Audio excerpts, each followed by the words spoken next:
Hi viewers, welcome to చందన పల్లె రుచులు. ఇప్పుడు మనం తెలుసుకోబోయే రెసిపీ పొంగల్ ఎలా చేయడమో తెలుసుకుందాం.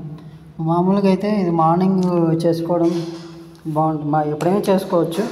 కానీ ముందుగా కావాల్సిన పదార్థాలు వచ్చేసి ముందుగా ఒక ప్యాన్లో నూనె పోసుకోవడం, సాసవులు వేసి తర్వాత పచ్చిమిర్చి టమోటా వేసి బాగా బాయిల్ చేసుకోవాలి.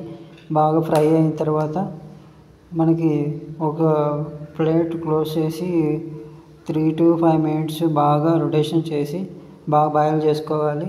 తర్వాత మనకి మిరియాలు అవి కూడా యాడ్ చేసుకోవాలి. ఇందులోనే యాడ్ చేసుకున్న తర్వాత ముందుగానే మనం బియ్యము ప్లస్ ఈ పప్పులు నానబెట్టుకున్న తర్వాత అది 3 to 5 hours బాగా నానబెట్టుకుంటే మనకి పొంగల్ అనేది బాగా మెత్తగా వస్తుంది.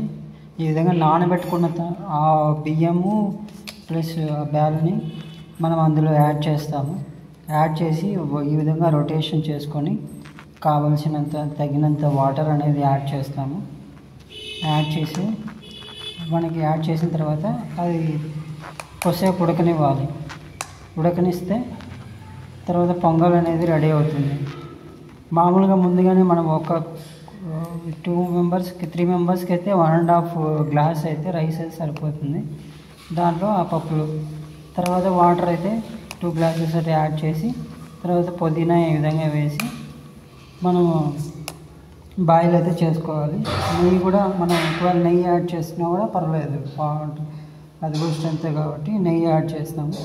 నెయ్యి యాడ్ చేస్తే మనకి తర్వాత బాగా రొటేషన్ అనేది చేయాలి. రొటేషన్ చేసి ప్లేట్ పెట్టి క్లోజ్ చేసి మనకు బాగా అనేది పొంగల్ అనేది రెడీ అవుతుంది. ఇంకా ఎవరికైనా కొత్తగా మా ఛానల్ అనేది చూస్తుంటే ప్లీజ్ లైక్, సబ్స్క్రైబ్ అండ్ మాకు కమెంట్ బాక్స్లో కమెంట్ చేయండి ఈ వీడియో ఎలా ఉందో.